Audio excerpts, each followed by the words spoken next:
I've got this can of words that I reach into the pile and pull out and open up and share what the word is, and we talk about it. And the word right now is metaphysical. And basically it's, we take the word, you can either define it, tell us what it means to you, or talk about it in some way. But they're basically a lot of words that I'm my experience is that they're really hard to define. So if you have anything you want to contribute to the word metaphysical. Yeah, I used to hate the word. I used to absolutely hate the word because, from my perspective, the mass of an imaginary dragon and the mass of a metaphysical dragon are the same. They both are the same location. They both are the same spot as far as time goes. So from my perspective, there was no difference between the imaginary and metaphysical. So why call it metaphysical? That was Mm-hmm. my old position. I have matured some and I understand there is utility in metaphysics. For example, if we want to define the present, like what do we mean by the present The moment, like how present. long is the present? Where did the present stop and start? What is the Mm-hmm. present? What is the past? What is the future?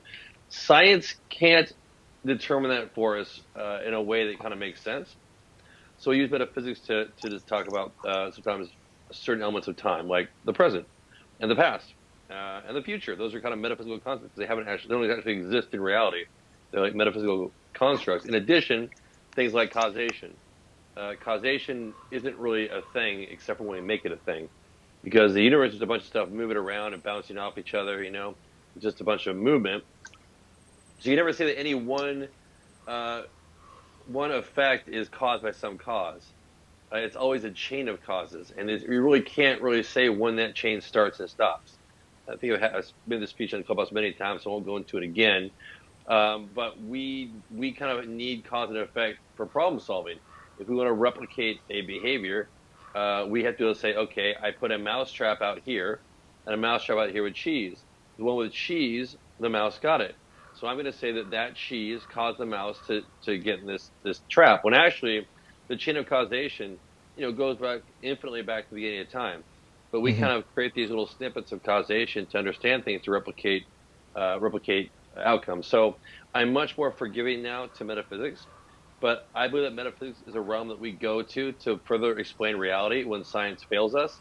I don't believe the metaphysical realm in any way necessitates certain things to be in reality because they also exist in the metaphysical realm, if that makes sense. Yeah, I yeah, I think I follow you. And something that you said earlier kind of struck me, like the metaphysical dragon and the physical dragon are they weigh The the same and take imaginary, up the same amount of the space. imaginary, and the metaphysical Oh, dragon. Yeah. oh, okay, yeah, yeah, yeah. And so uh, what a lot of people say that science does is to uh, separate what is outside of our imagination and what's inside of our imagination, right? So it helps us to figure out the difference between what's happening in the world that we share and our imagination. And so that kind of brought that back to me. Would would you would you agree with that as far as what science tries to do? So you're saying science tries to delineate between that which is real and that which is imaginary? Right. I I have to think about that for a bit. That feels like a bit of a stretch or different than the way I usually think about that word. But yeah, I think it's definitely possible. I think that is a outcome of science. Science helps us delineate that. I don't know if that's the intent of science, but yeah, I think that's an outcome of science. We better know what really is and what is just imagined or stipulated or you know yeah or metaphysical. Got it. Sometimes people mean like beyond the physical realm, uh, Right. or some people mean something like things as the way they are, like ontological stuff, you know. I can understand both. Yeah. I guess whenever I hear the word metaphysical, I think of the question of, is there a way to tell that the metaphysical realm is not real? I had this conversation 2 days ago. Were you in the room when we talked about this, David? Possibly. The Yeah. the Uh, inability to tell if the metaphysical realm is real? yeah. We had to start by defining what we meant by real, and so Sure. I had to find real about that which is governed by space and time. So that which exists in space and time as being real. And there was an argument though because But you're someone said kind the of metaphysical. limiting things a little bit, right? Yeah, well, I mean, you have to define real. Like, what do you mean when you say something's real? Like, if I say like this monster is real, I mean that monster exists in space and time. There's an actual threat to you. If this monster exists as a metaphysical monster, guess what? You're gonna be just fine. You're safe. So I think there's an important designation between that which is in the really real world because of the threat to us, as opposed to the metaphysical world. The things in the metaphysical world, a metaphysical gunman can't shoot me. A physical gunman can shoot me. So for me personally, that's the designation. That which is it's a good point, right? Yeah. So I would metaphysical, I So would rather be say, shot I would rather be shot by a metaphysical shooter than a physical shooter for sure. unfortunately, a metaphysical shooter exists in a different dimension and can't interact with you. I'm sorry. That goes for gods and demons as well. Metaphysical demons and gods also can't interact with you. But the question was brought up: where does the metaphysical world exist? And if it exists inside human minds, then the argument was made. Then because human minds change with time, the metaphysical world is also bound by at least time. To which I asserted, like every article that you see in the really real world is going through decay and change and movement. The metaphysical by itself does not change. A metaphysical perfect circle doesn't change over time, doesn't degrade, doesn't nothing. It's the exact same concept. So for me, I assert the metaphysical world is not real because it's not governed by space and time. like, would you let's say that quantum field theory is correct, right? And quantum fields are the, I don't know, the the generators of space and time as emergent properties of quantum fields, right? Would quantum fields not be real?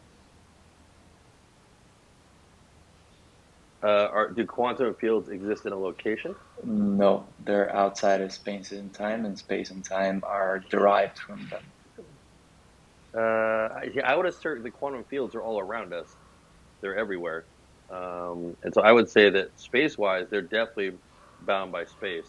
The quantum fields don't exist, outside of the universe. Didn't exist before the Big Bang. So that's what I would say. And as far as time-wise, you know as well as I know, the quantum fields are definitely time dependent. Time definitely interact, or quantum fields change over time. So I would say that they're both bound by time and space. But if you want to define them as not being bound by space and time, you could say they're not real. But I would posit that they are quite real. They're foundational, actually. Metaphysical is just an imaginarium, right? It's just what we think is there, but metaphysical, by definition, by my definition, is something that doesn't connect with the physical, because you would, if it did, you would be able to trace it, right? You would.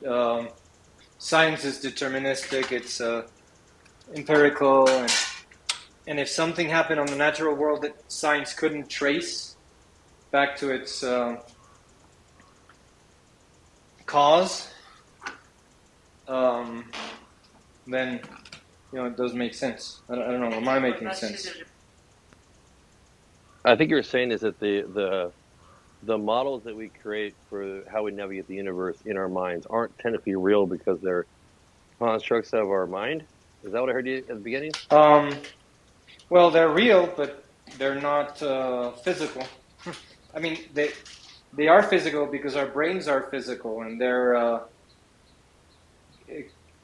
these neural connections are modeling and creating a reality around us that is manifesting in our brains, but they're not actually. And so what I was saying is, for something to actually not be just a figment of our imagination, we would have to be able to trace that, right?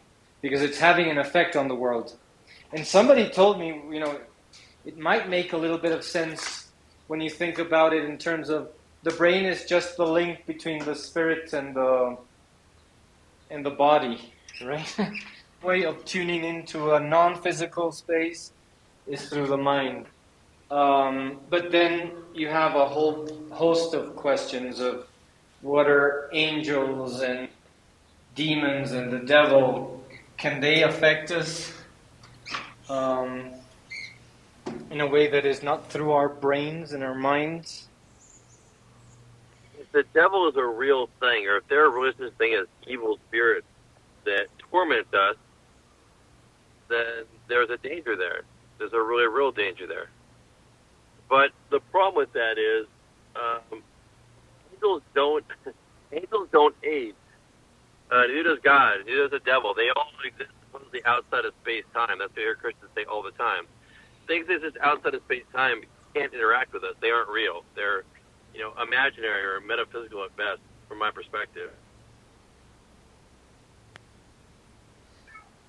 Well, just using the word space and time and trying to do without it is, to me, absurd. Right? It's only a concept that is a figment of our imagination, because you can't have anything that's not bound by space and time. It's humans function in space and time, and the moment you remove that, we're dead. We're sucked by a black hole. I don't know. Non-space time cannot exist. It's maybe a theoretical physicist can talk about it, but I think I personally cannot even go there. It's ridiculous. As we learn more about the universe, some things are starting to really kind of blow our mind. As far as the nature of reality. Like I just heard about dark matter. I know we've known about dark matter for like 20, 30 years, but I didn't know until recently. And dark matter is a real thing. We can actually perceive it through the use of instruments. We actually know it's a real thing. There's some places that dark matter is, and some places that dark matter isn't. So the idea that there's this other thing that doesn't interact very well with matter, but it's still there. It to somebody, if I was spiritually minded, I would be like, look, the building blocks of demons and devils. This matter that doesn't quite interact with the physical world, but kind of does. So it can pass through walls, no problem. So like that's where my spiritual Christian mind would go in that information. But I think the more humble perspective is understanding that the way we perceive the world from a utility perspective, and that is the way we need to perceive the world in order to navigate it, and the way the world actually is, are quite different. And I think it's important just to find peace with that, So if we were to use real, that word, and define it as having to abide by the laws of space and time, is there a way to tell that the metaphysical realm was not real? You said was. Could you explain what you mean by was? Yeah. Uh, do we have a way to tell that the metaphysical realm is not real using that definition of real?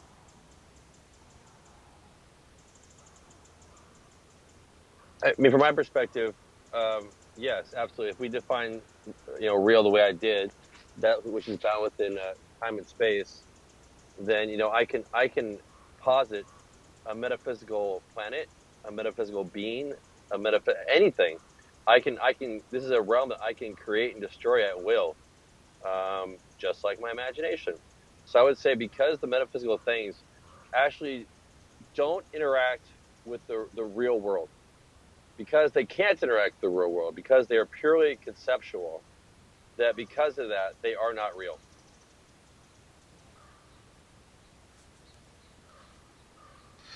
So that's your way of being able to tell that the metaphysical realm is not real. Yeah, that's my escape plan right there. That's how I get away from that problem. Because they could Okay. say, "Oh, what concepts aren't real?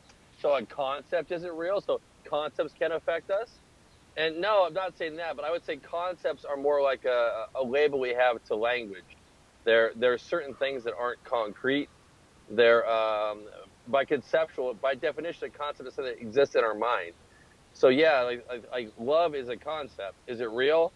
I mean, not when you use just the word as love, but I could further define it to make it real. I could define it as being the hormones that pump through my veins when I feel affection towards someone. But by most times we say love or define it as a concept, then it's not real. It's more like a tool we use to describe the world more appropriately.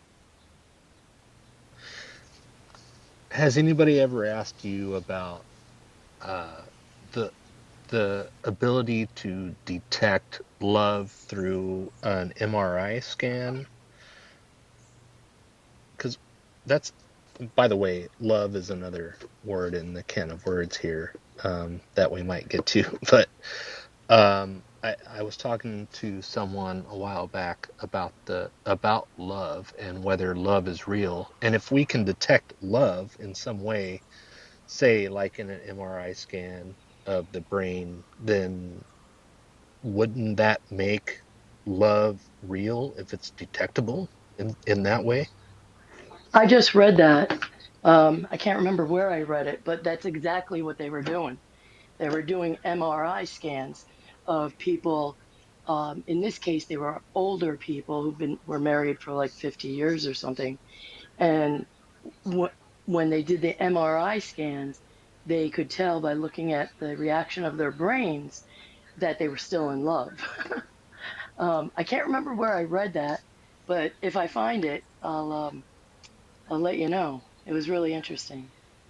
Yeah, so if something is detectable with a tool or machine, wouldn't that increase the likelihood that it's real? It would for me. See, I don't like this line of question for me, David, and I don't like I don't. For all I know, David, you're not even real. I have no idea. You could be a computer program, a simulation. Same with Alfonso, Dime, Sager down there, all of you. So like whether you can feel love or what love is for you is not really important to me anymore. I'm more concerned about like how I navigate this world with what I think I have as free will. As far as needing to prove love as being an actual concept that exists, no, I'm sorry, not concept, love being a thing, a substance that exists in the really real world, I don't feel any need to justify that or prove that. Got it. Yeah, no, I think I understand your point of view. Like love is an idea or love is a feeling, and just because we can detect it doesn't make it abide by the rules of time and space, right? Exactly. Just because you detect a hormone in the head that you equate with love doesn't mean that you've found the substance called love inside humans. I think love is, well, for one, love is a multi definitional word within English. We should have more than just one word called love, because it really fucks with us sometimes. And two, it's whatever you name it. But generally, it's an experience or a feeling we have towards others. And that experience or feeling is a phenomenon. It's not necessarily a hormone. So I just see it becomes this perversion when you start talking about like, well, we can detect love in an MRI. Well, you're detecting a hormone. You know, and I bet if you killed that person and still measured their brain right afterwards, they might still have that hormone in their head. But is that still love? Probably not. So I don't get too mixed up in the minutia of trying to prove what other people should believe or not believe in. You know, that's my lazy way of doing philosophy, I guess. Yeah, No, I got you. I agree though, because I love my husband. I love onion rings, so I know what you mean about the word love. It is used in a lot of different ways, and I think of it more of a feeling anyway, um, kind of like what you were alluding to